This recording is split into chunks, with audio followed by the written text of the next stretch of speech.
ফি আমানিল্লাহ চ্যানেলের পক্ষ থেকে দর্শক শ্রোতা ভাইদেরকে সালাম। আসসালামু আলাইকুম। আলহামদুলিল্লাহ আমি ভালো আছি। আপনারা সবাই ভালো থাকুন।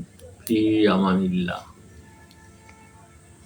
আল্লাহ এবং আল্লাহর রাসূলের কোরআন এবং হাদিসের আলোকে ঈমানদার ভাইদের কাছে আমার আকুল আবেদন, আমরা সবাই আল্লাহর হুকুম মানব, নবীর তরিকায় চলব, দুনিয়ায়ও শান্তি, আখেরাতেও শান্তি।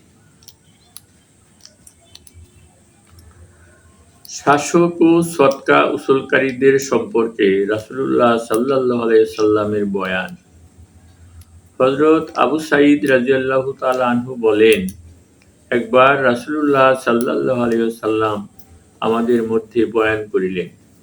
উক্ত বয়ানে তিনি বলিলেন, মনোযোগ দিয়া শুনো, অতি সত্বর হয়তো আমার ডাক আসিয়া পড়িবে, আর আমি এই দুনিয়া হইতে চলিয়া যাইব। আমার পর এমন লোকজন তোমাদের শাসনকর্তা নিযুক্ত হইবে, যাহারা এমন সমস্ত আমল করিবে যাহা তোমাদের জানা আছে। তাহাদের আনুগত্যই আসল আনুগত্য। কিছুকাল এইভাবেই চলিবে, কিন্তু উহার পর এমন লোকজন তোমাদের শাসনকর্তা হইবে, যাহারা এমন সমস্ত আমল করিবে যাহা তোমাদের জানা নাই। যে ব্যক্তি তাহাদের এই সকল অন্যায় কাজে নেতৃত্ব ও সাহায্য করিবে এবং তাহাদের দুনিয়ার ফায়দা চাহিবে, সে নিজেও ধ্বংস হইবে, অন্যদেরকেও ধ্বংস করিবে। শারীরিকভাবে তাহাদের সহিত মিলিয়া মিশিয়া থাকিবে, কিন্তু তাহাদের অন্যায় কাজ হইতে পৃথক থাকিবে। অবশ্য তাহাদের মধ্য হইতে যাহারা ভালো আমল করে, তাহাদের ভালো আমলে তোমরা সাক্ষ্য দিও, আর যাহারা খারাপ আমল করে, তাহারা খারাপ আমল করিয়াছে বলিয়া সাক্ষ্য দিও। হযরত আবু হুমায়দ সাঈদী রাদিয়াল্লাহু তাআলা আনহু বলেন, রাসূলুল্লাহ সাল্লাল্লাহু আলাইহি সাল্লাম এক ব্যক্তিকে সদকা, যাকাত, ওসর ইত্যাদি উসুল করার জন্য পাঠাইলেন। সে কাজ শেষ করিয়া রাসূলুল্লাহ সাল্লাল্লাহু আলাইহি সাল্লামের খেদমতে আসিল এবং বলিতে লাগিল, ইয়া রাসূলুল্লাহ, এই মাল ও জানোয়ার তো আপনার, আর এইটা আমাকে হাদিয়া স্বরূপ দেওয়া হইয়াছে। রাসূলুল্লাহ সাল্লাল্লাহু আলাইহি সাল্লাম তাহাকে বলিলেন, তুমি তোমার পিতা মাতার ঘরে বসিয়া থাকিয়া কেন দেখো না যে তোমাকে হাদিয়া দেওয়া হয় কিনা? অতঃপর সন্ধ্যার সময় রাসূলুল্লাহ সাল্লাল্লাহু আলাইহি সাল্লাম বয়ান করার জন্য দাঁড়াইলেন।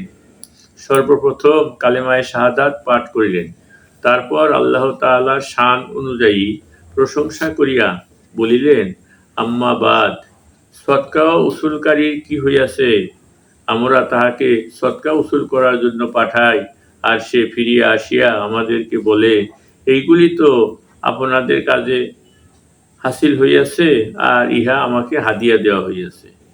সে তাহার পিতামাতার ঘরে বসিয়া থাকিয়া কেন দেখে না যে তাহাকে হাদিয়া দেওয়া হয় কিনা?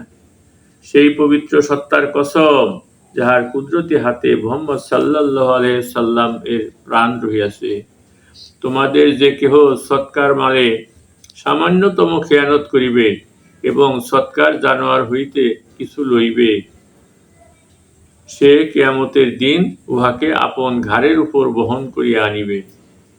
প্রত্যেক জানোয়ার তাহার নিজস্ব আওয়াজ করিতে থাকিবে। যদি উট হইয়া থাকে, তবে সে তাহার আপন ডাক দিতে থাকিবে, আর যদি গাভী হইয়া থাকে, তবে সে তাহার আপন ডাক দিবে, আর যদি বকরী হইয়া থাকে, তবে সে তাহার আপন ডাক দিবে। আমি তোমাদেরকে আল্লাহর পয়গাম পৌঁছাইয়া দিয়াছি। হযরত হুমায়দ রাদিয়াল্লাহু তাআলা আনহু বলেন, অতঃপর রাসূলুল্লাহ সাল্লাল্লাহু আলাইহি সাল্লাম আপন হাত এই পরিমাণ উপরের দিকে উত্তোলন করিলেন যে আমরা তাহার বগলে শুভ্রতা দেখিতে পাইয়াছি। নবী করিম সাল্লাল্লাহু আলাইহি সাল্লামের এই বয়ান আমার সহিত হযরত যায়েদ ইবনে সাবিত রাদিয়াল্লাহু তাআলা আনহু শুনিয়াছেন। অতএব তোমরা তাহাকেও জিজ্ঞাসা করিয়া লও। আলহামদুলিল্লাহ।